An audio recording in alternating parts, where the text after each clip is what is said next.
A graça e a paz de Cristo seja com o seu coração. Continuando a nossa exposição do livro de Eclesiastes, vamos lá para o capítulo 3 de Eclesiastes. E hoje eu verei com você a partir do verso 18. Eclesiastes 3, a partir do verso 18. Temos visto nesse trecho do livro de Eclesiastes, do verso 16 ao verso 22, sobre a miséria humana, a miséria do ser humano. No versículo 16 e 17, semana passada, nós vimos que a miséria humana é algo que está no coração do homem. O homem é miserável espiritualmente. A miséria humana é algo que é revelada na maldade, na injustiça.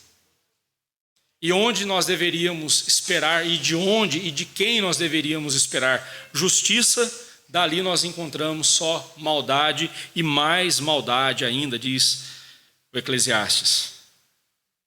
Mas também vimos que Deus haverá de julgar.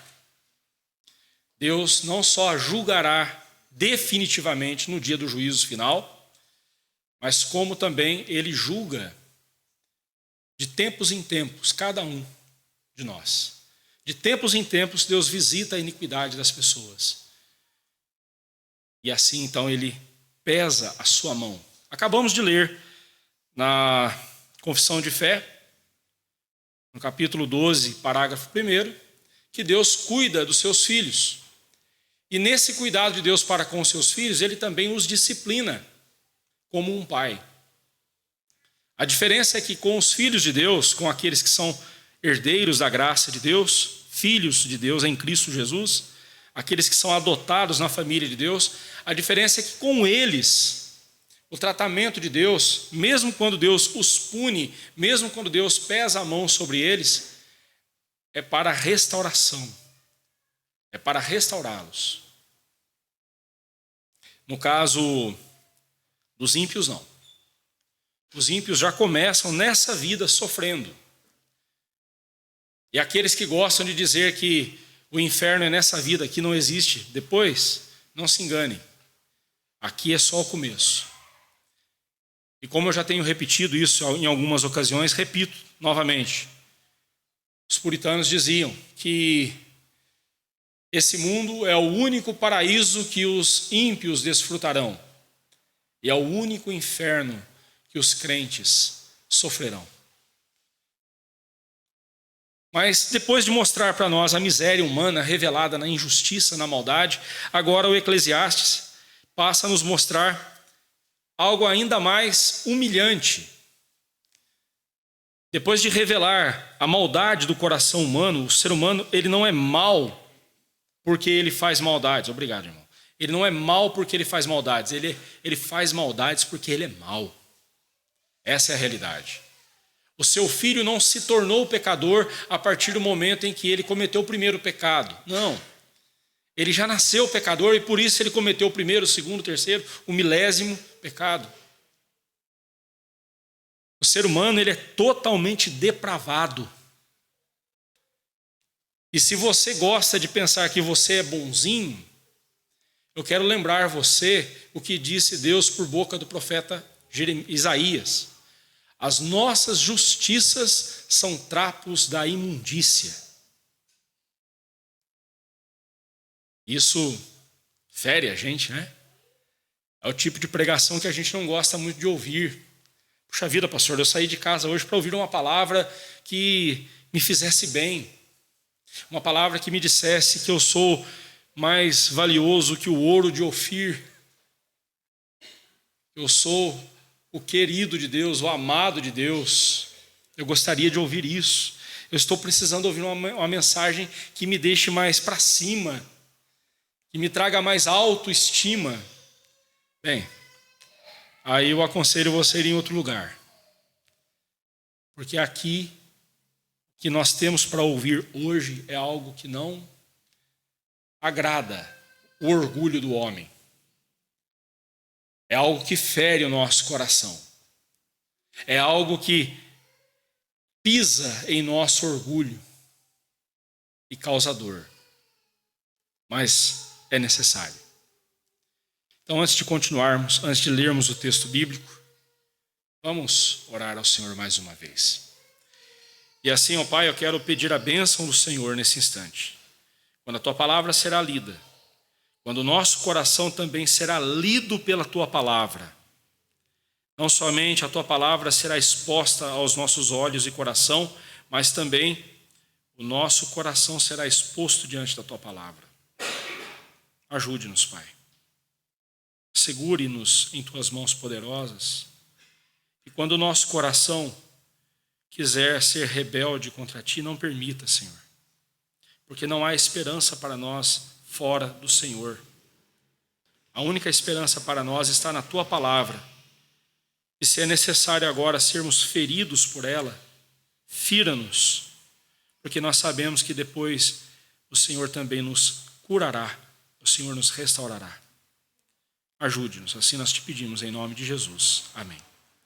Michele, abaixa um pouquinho só o volume do meu microfone. Ele está dando uma reverberação. O volume 2. Abaixa um pouquinho. Tá jóia. Obrigado. Verso 18. Disse ainda comigo: é por causa dos filhos dos homens, para que Deus os prove, e vejam que são em si mesmos como os animais. Porque o que sucede aos filhos dos homens, sucede aos animais. O mesmo lhes sucede. Como morre um, assim também morre o outro. Todos têm o mesmo fôlego de vida, e nenhuma vantagem tem o homem sobre os animais, porque tudo é vaidade. Todos vão para o mesmo lugar. Todos procedem do pó e ao pó tornarão. Quem sabe se o fôlego de vida dos filhos dos homens se dirige para cima e o dos animais para baixo, para a terra? Pelo que vi, não haver coisa melhor do que alegrar-se o homem nas suas obras, porque essa é a sua recompensa.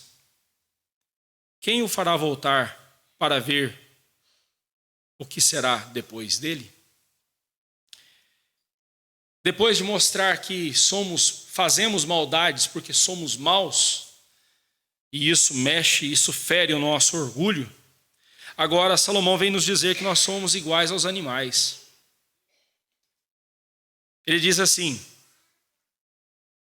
disse comigo mesmo, né? Disse ainda comigo. Conversar com o seu coração é uma coisa boa, viu, meu irmão? Conversar consigo mesmo é muito importante. Nós precisamos conversar com o nosso coração, sondar o que está dentro do nosso coração, o que está guardado ali.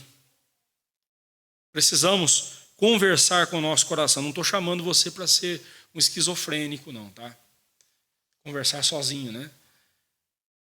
Estou chamando você para avaliar o seu coração na presença de Deus. Salomão, depois de mostrar para nós que a maldade está no nosso coração, ele faz algumas perguntas, né? E nos leva a fazer algumas perguntas, como por exemplo, por que as pessoas são tão injustas?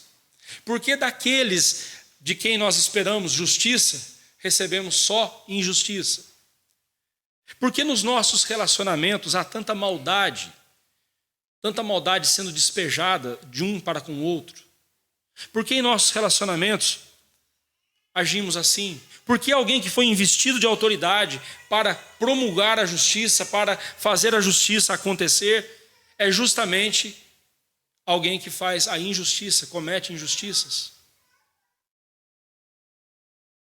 Por quê? A resposta é que o ser humano vive numa disputa constante, um querendo ser melhor do que o outro, um querendo dizer quem é que manda mais do que o outro. Aqueles que estão em postos de autoridade, muitas vezes se valem do seu posto para dizer que são eles que mandam. Nós vemos isso o tempo todo. Juízes, políticos, autoridades, pastores, maridos, às vezes as esposas também, né? Muita casa que a esposa manda mais do que o marido, e nas casas em que os maridos mandam, muitas vezes eles mandam de forma errada também. Na casa do crente, quem manda é a palavra de Deus. O marido é o cabeça do lar, é ele que dirige a casa, mas ele está subordinado à palavra de Deus. Se ele não estiver, ele não está sendo um marido bíblico, um marido conforme a vontade de Deus. E assim por diante. Quem está em posto de autoridade, muitas vezes age com injustiça. E por que fazem isso? Porque, como nós vimos no verso 16 e 17, porque eles são maus no seu próprio coração. Mas essa maldade é vista quando eles querem se mostrar mais importantes, mais reconhecidos, mais exaltados do que os outros. É a famosa carteirada, né? Você já ouviu essa expressão? O sujeito chega num estabelecimento e ele não é atendido do jeito que ele queria, então ele puxa a carteira dele de policial, de juiz, de político, sei lá. Ele puxa a carteira dele e tenta dar uma carteirada. Diz o seguinte: você tem que me obedecer porque eu sou autoridade sobre a sua vida.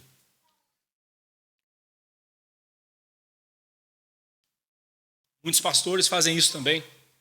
Você tem que me obedecer porque eu sou ungido do Senhor. Ok?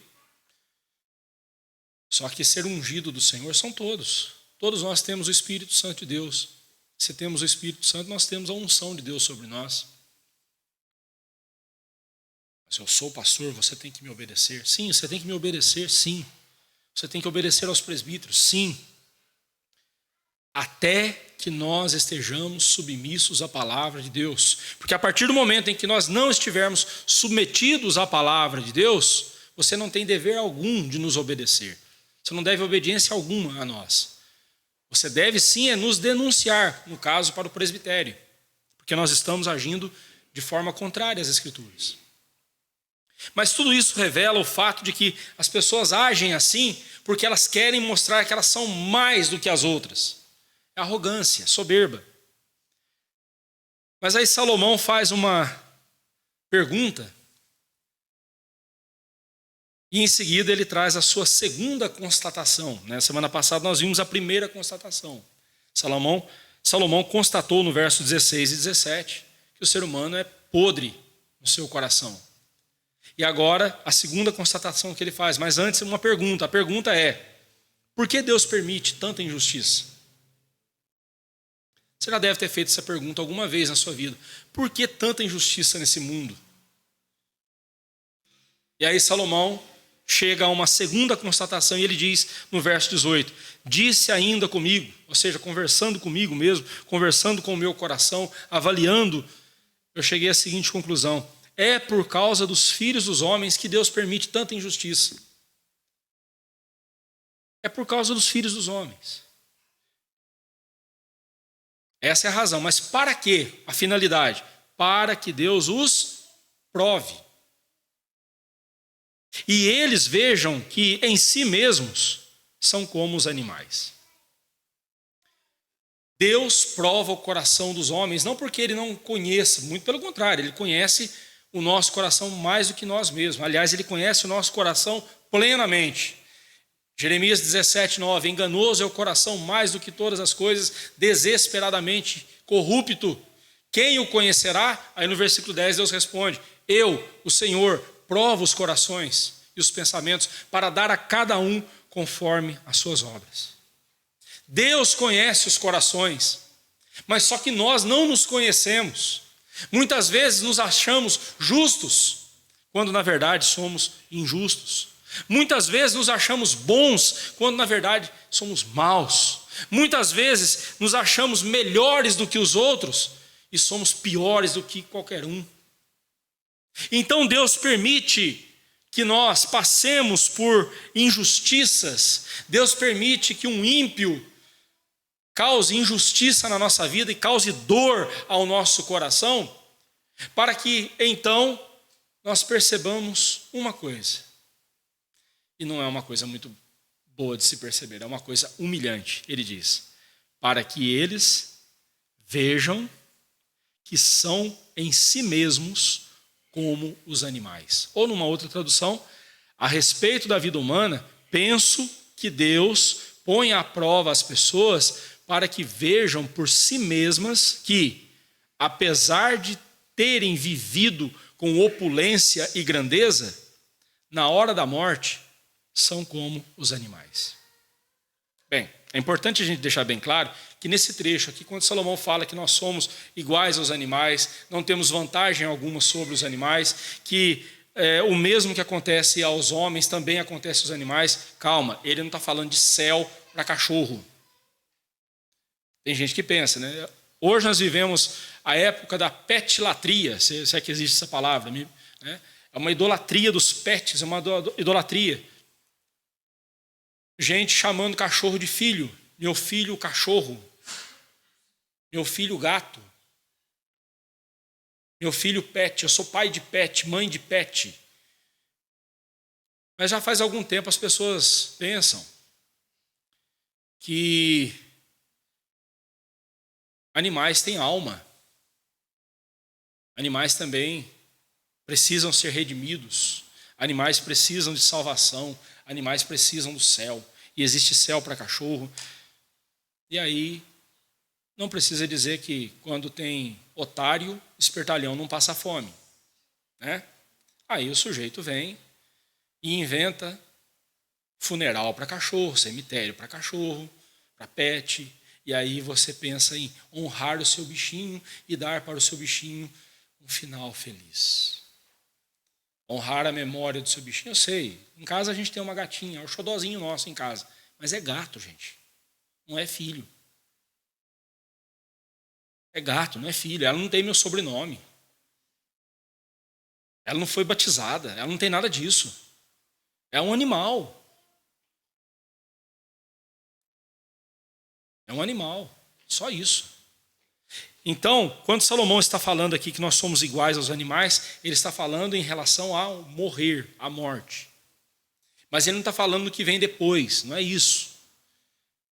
Vamos lá, vamos ver o texto. Então, Salomão diz que os arrogantes e presunçosos, que se acham mais do que os outros, que gostam de pisar nos seus semelhantes, que gostam de tratar os seus semelhantes com arrogância, com soberba, porque se acham melhores do que os outros, eles não devem se esquecer que eles são como os animais.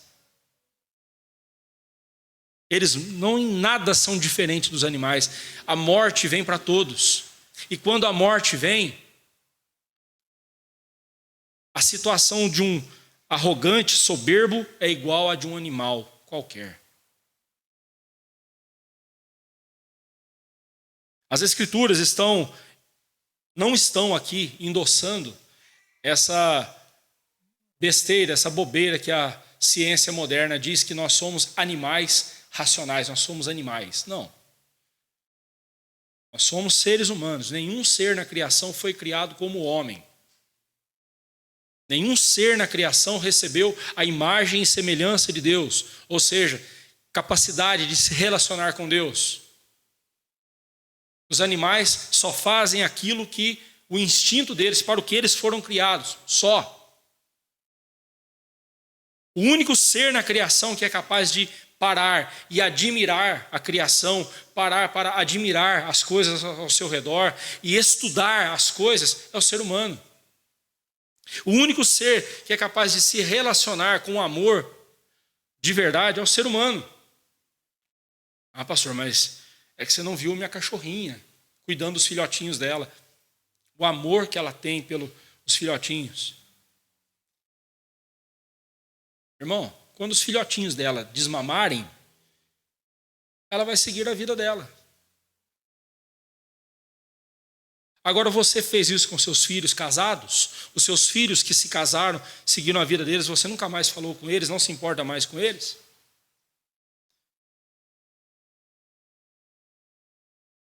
É interessante que quando eu digo que eu sou criado à imagem e semelhança de Deus, os ateus, a ciência moderna, a ciência ateísta, que a boa ciência não pensa assim, mas a má ciência, os péssimos cientistas, eles riem da minha cara.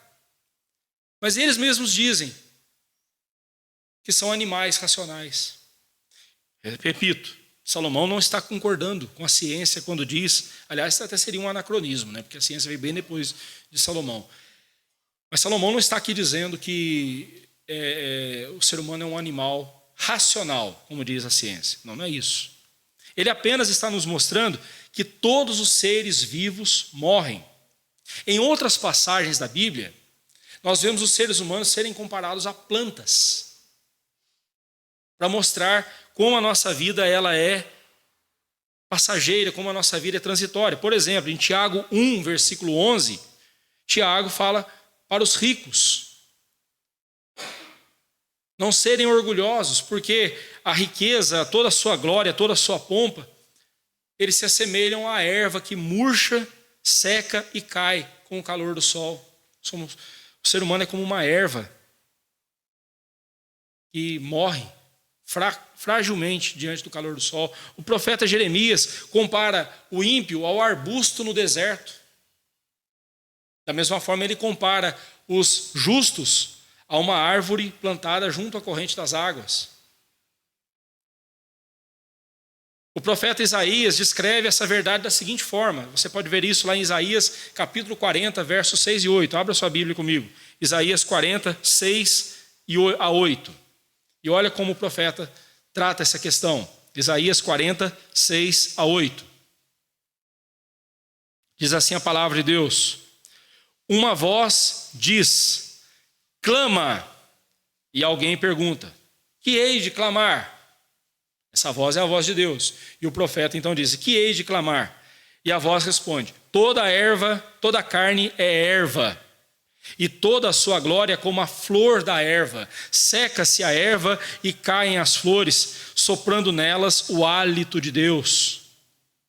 Na verdade, o povo é erva. Seca-se a erva e cai a sua flor, mas a palavra do nosso Deus permanece para sempre. Nem por isso eu vou dizer que eu sou uma planta racional. Não, é só uma figura de linguagem. Então, quando Salomão fala aqui que nós somos iguais aos animais, em si mesmos como os animais, ele está falando que nós morremos. Somos seres vivos que um dia morrerão. Só isso. O que ele quer chamar a nossa atenção é para esse fato, que nós vamos morrer. Ele está chamando a nossa atenção para isso. Você que hoje é um arrogante, pisa nas pessoas, é soberbo, é orgulhoso, sabe o que vai acontecer com você? Você vai morrer. Vai feder. Você já teve o desprazer de participar de uma exumação de cadáver? É a coisa mais deprimente, mais horrível de se, especialmente se a pessoa ali, o cadáver, tem algumas semanas que está na cova. É um fedor insuportável, é uma coisa horrível. Você dá uma volta no cemitério, não é um lugar que a gente gosta de passear, né? Mas ali você vê aqueles túmulos bonitos, pomposos.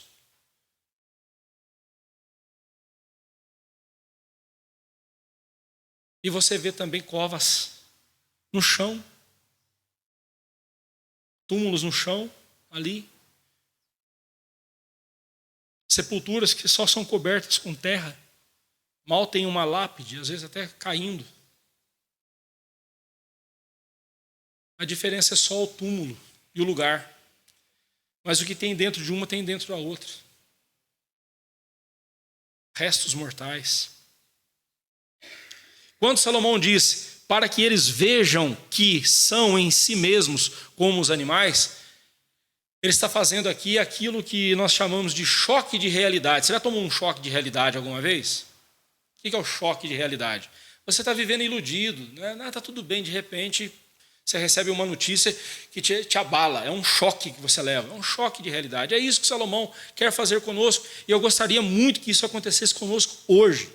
Ao sairmos daqui, saiamos com essa convicção no nosso coração, que não devemos ser orgulhosos, não devemos ser arrogantes, não devemos ser presunçosos, não devemos humilhar os outros, não devemos destratar as outras pessoas, porque no final das contas, Você não tem diferença nenhuma dessa pessoa a quem você está pisando, em quem você está pisando.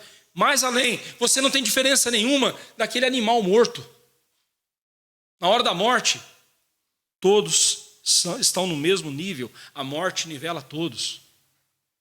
Deus permite que passemos por circunstâncias de injustiça, em que alguém vem e nos humilha, alguém vem e nos prejudica e nos faz humilhados, para que nós olhemos para dentro de nós mesmos e vejamos o que somos de fato, em vez de nos enganarmos a nosso respeito. Sabe por que a gente se ofende com muita facilidade com as ações injustas das pessoas? Não é porque a pessoa cometeu uma grande injustiça contra você. É porque você é ensimesmado, você é cheio de si mesmo. Você é cheio de orgulho no seu coração. E não foi a sua honra que foi atacada, foi o seu orgulho que foi ferido. E o orgulho é igual uma ferida. Se alguém toca na ferida, você grita de dor, não é assim? O orgulho é a mesma coisa, é uma ferida. Tocou nessa ferida, você logo já esperneia, já logo age e reage. É o orgulho no nosso coração. Vivemos assoberbados, envoltos e cegos em nossa própria insignificância. Aqui eu me lembro daquele deputado, não vou lembrar o nome dele. Na discussão lá no plenário, aí um virou para o outro e falou: recolha-se a sua insignificância. O outro não gostou de ser chamado de insignificante, mas é isso mesmo. Nós vivemos assoberbados, envoltos e cegos na nossa própria insignificância. Nós nos achamos os tais, nos julgamos os tais, os melhores, né? Até que Deus então nos põe diante de um caixão. Por isso que a palavra de Deus nos diz que é melhor ir à casa onde há luto do que onde há banquete. Porque onde há luto, a gente vê o fim de todos nós. E onde tem banquete, né? Eu espero que daqui a pouco, no banquete que nós teremos aqui, no almoço comunitário, você não se esqueça dessa mensagem. Não quero você deprimido, quero você tratando o seu coração de forma bíblica, para que você não perca o foco em Deus. Mas é melhor a gente prefere estar onde tem festa do que onde tem um funeral. Mas a Bíblia diz que no funeral é melhor, porque lá a gente vê o fim de todos nós. Quando Deus nos coloca diante de um caixão, a gente começa a refletir que um dia será a nossa vez. Ninguém vai ficar para semente. Os únicos que não passarão pela morte serão aqueles que estiverem vivos no dia da volta do Senhor Jesus. Se nós não vivermos até lá, obviamente, é porque morremos. Haveremos de morrer. Ou então, quando você está dirigindo numa estrada e vê um animal atropelado, vê um animal morto. A gente não dá muita atenção, né? A gente não dá muita atenção, a gente faz cara de nojo. Que nojo. A gente não deveria olhar com nojo para aquele animalzinho atropelado. A gente deveria lembrar o seguinte: um dia eu estarei na mesma condição dele, eu estarei morto. Um dia eu estarei morto. E Deus permite essas circunstâncias na nossa vida para que nós cheguemos à conclusão de que uma hora ou outra será a nossa vez. Deus sabe quando vai ser a nossa morte. Semana passada, fui em 2 funerais. Um irmão da igreja presbiteriana do Jardim Satélite, 41 anos. Novo. 41 anos. Problemas cardíacos, ele veio a falecer. E na sexta-feira, funeral do reverendo John Barnett, missionário escocês que trabalhou aqui na Igreja Cristã Evangélica, fundador da Editora Cristã Evangélica, um homem que contribuiu não só com a sua denominação, mas com várias denominações, inclusive a nossa igreja. 88 anos. Mas chegou a hora de ambos. Chegou a hora deles. E quando a morte chegar para nós, é importante que nós estejamos preparados. E quando a morte chegar para nós, nós não seremos nem um pouco diferente dos animais. Quando você vir alguém praticando injustiça, ou quando você for alvo da injustiça e da maldade de alguém, e principalmente quando você for o injusto cometendo alguma injustiça contra alguém, lembre-se, a morte é inevitável. E nesse sentido, todas as pessoas são como os animais. O reverendo Emílio Garófalo Neto, ele diz o seguinte: somos feitos de carbono, temos os mesmos sistemas biológicos semelhantes, e quando morremos, deterioramos. É nesse sentido que Salomão está dizendo. Para que essa arrogância? Se não há diferença nenhuma da sua decomposição para a decomposição de um cachorro. Ou pense num animal mais asqueroso. Cada um deve ter um animal que esse animal é nojento, né? Quando aquele animal morrer, a deterioração dele será idêntica à sua deterioração. Para que essa arrogância? Para que essa soberba? Deus não prova somente os ímpios. A Bíblia diz que ele põe à prova todos os seres humanos, porque até os crentes morrem, todos morrem, porque são pecadores. E ele revela assim o coração de cada um. Quando você sofre alguma injustiça, quando você sofre com a maldade de alguém, o que vem à tona no seu coração? Não foque na maldade do outro, não foque na injustiça do outro, foque no seu coração. O que brota do seu coração quando alguém te dá uma resposta atravessada? O que brota do seu coração quando alguém faz um ato injusto contra você? Ou você não recebeu o reconhecimento que você queria, o aplauso que você achava que merecia? O que brota do seu coração? O que está aí dentro que está sendo revelado? Preocupação consigo mesmo? Desejo de vingança? Agora eu vou dar o troco, eu vou me vingar. Desejo de vingança? Ou tranquilidade, por confiar no cuidado de Deus?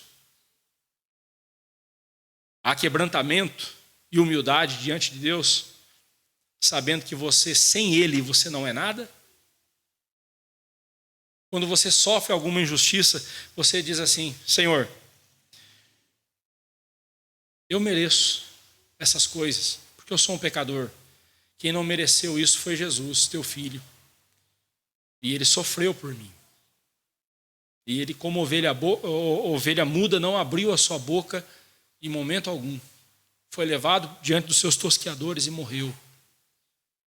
Por que eu vou me ensoberbecer? Por que eu vou me levantar aqui orgulhosamente contra alguém que me fez o mal? Não, Senhor, eu não posso permitir isso no meu coração. Lembre-se, meu irmão, que as circunstâncias revelam o que está em nosso coração. Sejam quais forem as circunstâncias dessa vida, elas revelam o que está em nosso coração. Que bom será se o que for revelado no seu e no meu coração seja algo que nos leve a sermos mais humildes e dependentes de Deus. Que bom será se assim for. Quando alguém fizer alguma maldade contra você, que brote do seu coração a confiança em Deus. Continuando então a comparação com os animais, dos homens com os animais, o Eclesiastes diz: porque o que sucede aos filhos dos homens, sucede aos animais, o mesmo lhe sucede. Como morre um, assim morre o outro. Todos têm o mesmo fôlego de vida e nenhuma vantagem tem o homem sobre os animais, porque tudo é vaidade, todos vão para o mesmo lugar. Todos procedem do pó e ao pó tornarão. Como eu já disse, Salomão não está dizendo que o cachorro vai para o céu junto com você, ou o seu gatinho vai para o inferno junto com você. Espero que você não vá para o inferno. Ele não está dizendo isso. Pelo contrário, aqui ele está mostrando que os homens têm em comum com os seres humanos? 3 coisas. Primeiro, a mesma condição. O que sucede aos filhos dos homens, sucede aos animais. O mesmo lhe sucede. Como morre um, assim morre o outro. Todos estão na condição de mortais. Afinal, só morre quem está vivo, né? Todos estão na mesma condição de mortais. Todos, quer sejam humanos, quer sejam animais, todos estão sob a tirania do tic-tac do relógio. A diferença é que nós humanos sabemos ver as horas. Então já tem uma vantagem aí, né? Pelo menos as horas a gente sabe ver. Os animais não. Mas o tic-tac do relógio está batendo para todos. A vida está passando, né? Mas no tempo determinado por Deus, o nosso relógio biológico parará de funcionar e morreremos. E isso acontece também com os animais.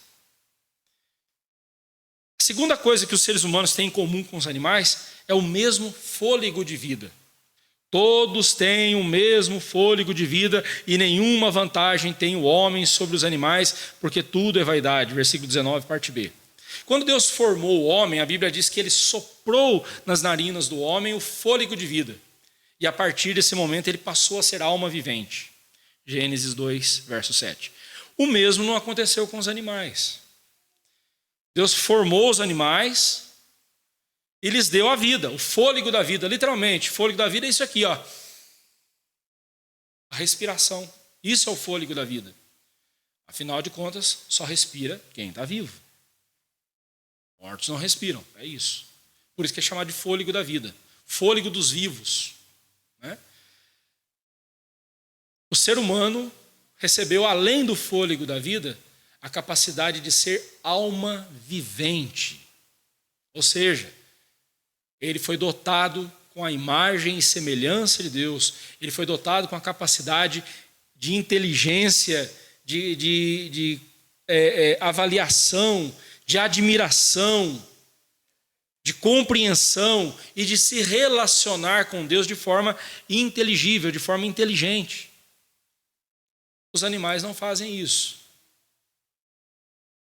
Você não vê o sabiá, de vez em quando, aparece um sabiá aqui na nossa árvore cantando, e ele canta às vezes bem na hora do culto, ou às vezes à tardezinha ele canta, é bonito demais de se ver.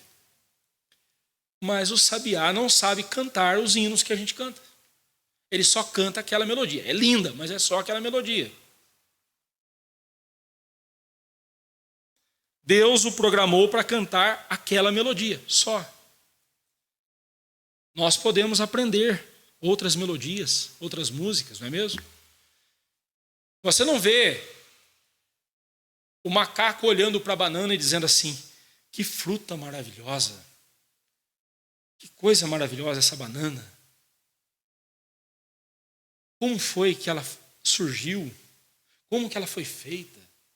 Quem a criou? Quem a formou? Não, você não vê o macaco fazendo isso. Você põe uma banana na frente dele e nem tira a casca. Ele come com casca e tudo.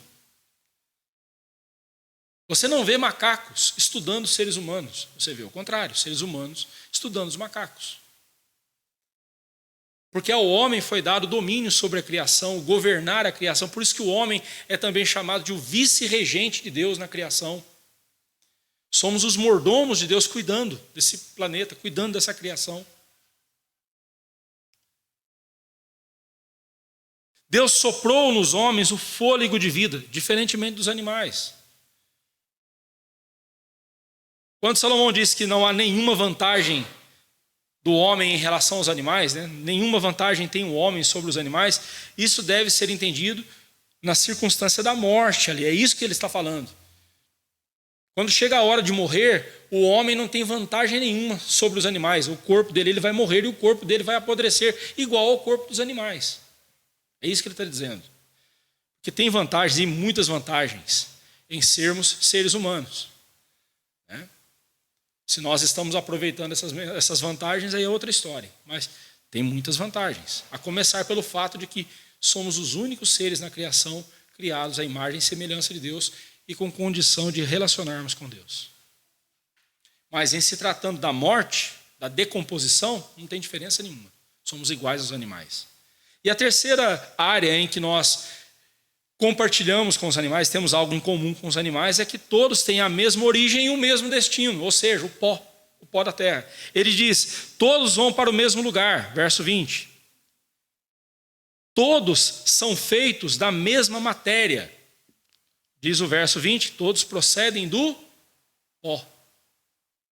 Todos terão o mesmo destino. Diz o verso 20, e ao pó tornarão. Nos lembra Gênesis 3,19, quando Deus disse para o homem, tu és pó, e ao pó tornarás. Ele está falando do corpo. A morte é o castigo pelo nosso pecado. Por isso que nós morremos, por isso que nosso corpo morre, por isso que a criação morre, é por causa do pecado. Não tivesse o homem pecado, a morte não faria parte da nossa existência. E aqui eu abro um parênteses, se você olha para os seus bebezinhos e acham que eles são anjinhos, sem pecado, eu quero só lembrar de uma coisa. A Bíblia diz que o salário do pecado é a morte. Bebezinhos morrem. Por que eles recebem o salário do pecado se eles não fossem pecadores? Porque eles haveriam de receber o salário do pecado se eles não fossem pecadores. Se um bebezinho morre é porque ele é pecador também. Ele pode não ter, obviamente, ele não tem consciência do pecado ainda, mas ele é pecador. Só para a gente ir pensando um pouco mais, aí quem sabe, um outro dia, um estudo sobre isso, eu posso esclarecer melhor para os irmãos. Mas, por enquanto, só pense nisso. Pare de tratar as crianças como santinhos, como anjinhos. Elas são pecadoras que precisam da graça de Deus. A primeira pessoa que você tem que pregar o evangelho é para o seu filho, para o seu bebezinho. Ele precisa ouvir o evangelho todos os dias. Pregue o evangelho para ele. Ele precisa de Jesus. Por mais fofinho, por mais lindinho, cheirosinho que ele seja, ele precisa de Jesus. Ele é um pecador.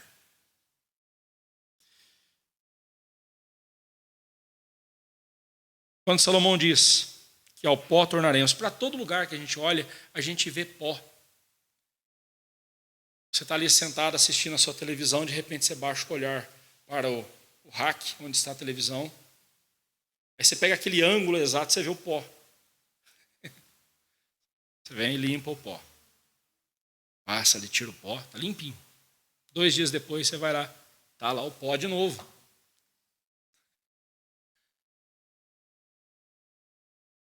Eu desafio você daqui para frente a olhar para esse pó sobre o móvel da sua casa, como uma lembrança de que um dia você será aquilo ali. Para quebrar o seu orgulho, para que você deixe de ser arrogante. Pó. Pisamos no pó, no chão.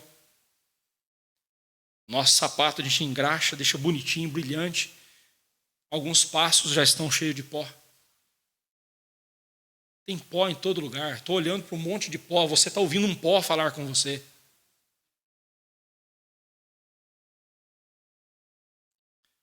Me permita a minha veia caipira agora. Gosto muito daquela canção do Pena Branca e Chavantinho. Poeira. Aí no final ele diz assim: poeira entra em meus olhos. Não fico zangado, não. Pois sei que quando eu morrer, meu corpo vai para o chão, se transformar em poeira, poeira vermelha, poeira, poeira do meu sertão.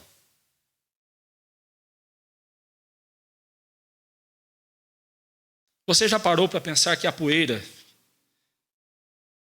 essa poeira, que na poeira que nos cerca estão resíduos mortais de outros seres humanos e de outros animais? Um dia eu deixei uma vegana doida da cabeça, ela ficou, como diz a rapaziada, bugada, ela ficou, ela falou que ela só comia aquilo que caía do pé. Ela tinha pessoas que serviam ela, frutas ela não apanhava a fruta que estivesse no pé ainda, só quando ela caísse. Aí ela comia aquela fruta. Carne nem pensar. Um animal não tem que dar a sua vida para me alimentar. Aí eu falei, ok. Aí como que eu buguei essa mulher? Eu falei, você já parou para você pensar que o alface que você comeu hoje, ele foi adubado com restos mortais de seres humanos e de animais? Que há algumas partículas de cadáveres, né, de seres humanos no seu alface? Aquela mulher olhou assim assustada para mim e disse, nunca tinha parado para pensar. Não sei se ela morreu de fome, mas... Você já parou para pensar que o alimento que você come foi adubado com pó de outros seres humanos e de outros animais? Já parou para você pensar nisso? Olha como que isso nos humilha. Não só a minha própria morte é uma humilhação para mim, não só a minha própria morte, o meu corpo, que hoje eu cuido tanto dele, tomo remédio, tomo vitamina, faço exercício, aquela coisa toda, né, cuidando da minha saúde. Afinal de contas, a gente acha que vai viver 200 anos, mas não é assim. Tem que cuidar do nosso corpo, porque esse corpo é templo do Espírito Santo. Você tem que lidar com o seu corpo dessa forma, não por vaidade, mas por santidade. Cuide do seu corpo. E não só indo à academia, não só fazendo exercício, não só fazendo uma boa alimentação, dormindo bem, mas evitando o pecado também. Porque o Espírito Santo habita aí em você. Mas você já parou para pensar que não só a morte ali, a decomposição do nosso cadáver é algo humilhante para nós? Você já parou para pensar que até a comida que você vai comer já foi adubada com cadáveres? Não sei a porcentagem que tem ali, né? Mas quanta gente que já passou por esse planeta, quantos animais já morreram, já passaram por esse planeta?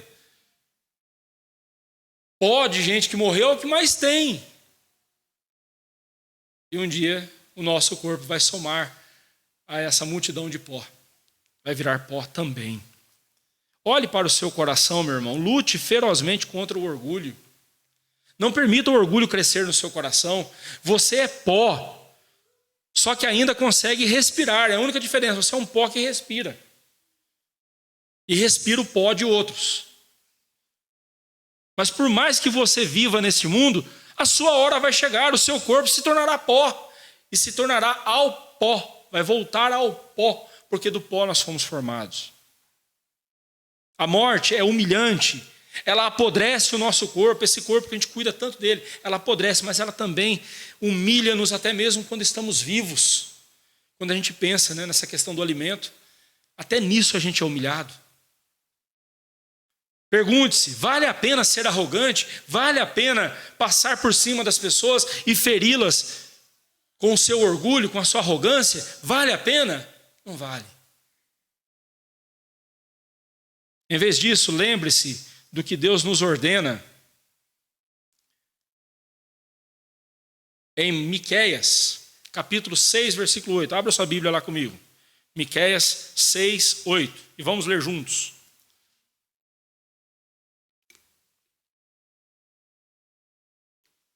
Miqueias é um daqueles livros difíceis de achar na Bíblia, né?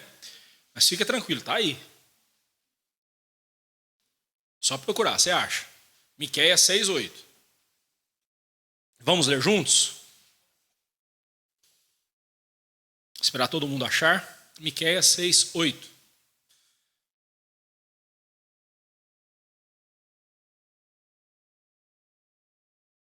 Vamos juntos? Ele te declarou, ó homem, o que é bom e o que é que o Senhor pede de ti, que pratiques a justiça e ames a misericórdia e andes humildemente com o teu Deus. Vamos de novo? Ele te declarou, ó homem, o que é bom e o que é que o Senhor pede de ti, que pratiques a justiça, que ames a misericórdia e andes humildemente com o teu Deus. É isso que a gente tem que fazer. Bem, eu tinha planejado terminar com vocês aqui o trecho, mas não vai dar porque tem muita coisa para a gente ver. Semana que vem eu continuo a partir do verso 21. Vou voltar nesse mesmo assunto, sobre a morte, sobre a humilhação que a morte nos traz. Mas eu quero encerrar aqui com essa palavra. A partir do verso 21, semana que vem eu continuo com você. Mas eu quero que você preste muita atenção nisso. Lute contra o orgulho no seu coração. E o nosso orgulho é algo tão sutil muitas vezes, que até quando a gente pensa que não é orgulhoso, a gente está sendo. Quer ver como que você é orgulhoso? Pense, como você reage quando você não recebe o aplauso, o elogio que você esperava receber? Como você reage? Como você reage quando alguém lhe diz uma palavra meio atravessada? Qual é a sua atitude? Se você já sai logo em sua defesa, se você já sai logo agredindo, é o orgulho. É o seu orgulho que foi exprimido. É o seu orgulho que foi apertado de alguma forma e ele gritou dizendo: estou aqui, estou vivo. É esse mesmo orgulho que depois de algum tempo vai fazer você pisar na outra pessoa. Agora eu vou dar o troco. Agora eu vou fazer a justiça. E tem gente que ainda pega esse texto aqui de Miqueias 6:8, fala: Deus manda eu praticar a justiça, então eu vou praticar a justiça. Fizeram mal a mim, eu vou revidar. Isso não é justiça, isso é vingança. E a vingança pertence a quem? A Deus. Se alguém for injusto com você, o que você deve fazer? Não pague o mal com o bem. Desculpa, não pague o mal com o mal. Pague o mal com o bem. Exatamente o contrário, né, Davi? Davi estava prestando atenção lá. Não pague o mal com o mal. Pague o mal com o bem. Não reaja. Haja biblicamente. Sabe por quê? Porque aí Deus vai pesar a mão sobre ele, Deus vai acabar com a pessoa. Não. Você pode se surpreender, viu? Você pode se surpreender com a justiça de Deus, com a graça de Deus, que ao invés de punir o pecador, ele pode salvar o pecador. Uma história que eu já contei para vocês aqui, repito, rapidamente, encerrando a mensagem. Uma mãe perdeu o seu filho, jovem, que foi assassinado por outro jovem com o qual eles cresceram juntos. E aí um dia, numa discussão lá, um matou o outro. Eles não eram crentes. A mãe do rapaz que foi morto era crente. Mas o rapaz, o assassino, não era. E ela orava a Deus: Senhor, faz justiça, faz justiça. Mas no coração dela, a justiça que ela queria era o rapaz morto também. Faz justiça, Senhor, faz justiça. Faz justiça. Aí um dia ela recebe uma carta desse rapaz, do assassino do filho dela, dizendo para ela que ali na cadeia ele havia sido alcançado pelo Evangelho e agora ele era um servo de Deus, salvo em Cristo Jesus, e por isso mesmo ele pedia o perdão dela. Essa irmã ficou furiosa com Deus. Senhor, eu peço a justiça e o Senhor salva esse miserável. E essa irmã então ficou muito tempo com isso remoendo em seu coração, definhando a sua alma, até que um dia ela ouviu uma pregação na qual o pastor falou sobre a justificação. Aliás, se você está com dificuldade de perdoar alguém, eu aconselho você a estudar a fundo a doutrina da justificação. A doutrina da justificação implica em Jesus Cristo morrendo na cruz em meu lugar para pagar a dívida que eu tinha com Deus. Em outras palavras, Jesus levou sobre si a minha condenação e pôs sobre mim a justiça dele. Ele me tornou apresentável e aceitável diante de Deus.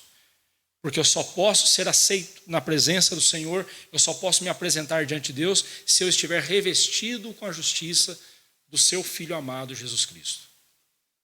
Justificação é perdão.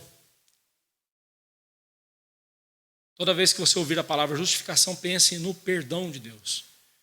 E como foi que Deus te perdoou? Você havia reconhecido o seu pecado para ser perdoado? Não. Você nem sabia. Aliás, quando Ele te justificou, você nem existia. Ou alguém que tem mais de 2000 anos, eu não sei. Né? A gente nem existia. Quando a gente foi convertido a Cristo Jesus, a gente foi tomando pé da situação, foi entendendo, peraí, então Ele me amou antes mesmo de eu amá-lo. O meu amor a Ele é resposta do amor dEle por mim.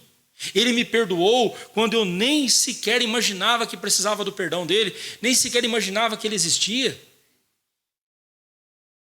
Então quer dizer que Ele me perdoou incondicionalmente, ou seja, não foi porque eu fiz alguma coisa, Deus me perdoou, porque eu fiz alguma coisa certa, Deus me perdoou, e aí seria merecimento, não seria graça.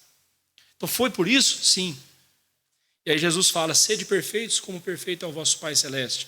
Em que contexto ele diz isso? No contexto de perdão. Da mesma forma que você foi perdoado por Deus, perdoe.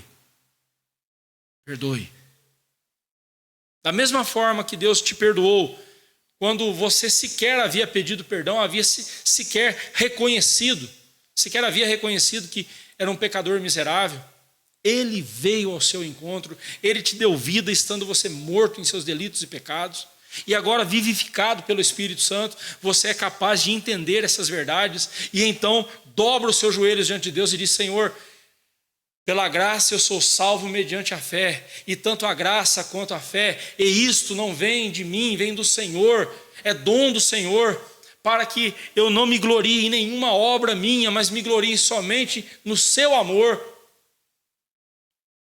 E aí você olha para o irmão que te ofendeu, para a pessoa que te ofendeu, e trata da mesma forma. Não espera, olha, só vou perdoá-la, mas vou perdoar. Se ela vir pedir perdão para mim, eu perdoo. Ah, irmão, deixa de ser infantil, deixa de ser criança, cresça. Cresça, pare com infantilidade. Isso é coisa de gente carnal, nem crente é, porque não existe crente carnal, ou é crente ou é carnal. Isso é coisa de carnal, coisa de ser humano. Mas se me pedir perdão, eu perdoo. Se Deus te tratasse assim, como seria? Como você estaria? Não. Mas se pedir perdão com um jeitinho também, não é de qualquer jeito, não. Tem que se humilhar diante de mim. Para com isso, meu irmão. Você e o seu pet terminarão no mesmo jeito, apodrecendo numa cova. Pare com essa soberba, pare com essa arrogância.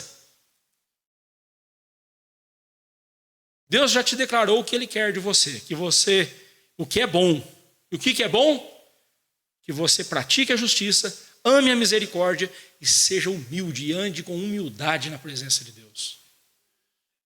Ele não falou andar com humildade na presença dos homens. É fácil eu ser humilde na sua presença, não é mesmo? É fácil eu fazer um jeito aqui e vocês, nossa, o pastor Olivar é tão humilde. Aí Deus olha e fala assim, humilde nada, você não conhece o coração desse miserável. Se você pudesse ver o que eu estou vendo aqui, você ia ver que é uma carniça ambulante. É um amontoado de pó que respira. Difícil, né? Semana que vem continuamos. Mas lembre-se disso. E se no seu caminho para casa hoje você tiver o desprazer de ver algum animalzinho atropelado e morto, não fique choramingando, dizendo, ai, tadinho do bichinho. Dá dó, é claro que dá dó. Mas lembre-se, um dia serei eu na condição dele. Um dia eu estarei morto também. Mas calma. Não para na cova, tá? Tem mais coisas. Semana que vem a gente vai ver. Que Deus assim nos abençoe. Que Deus assim nos ajude. Amém.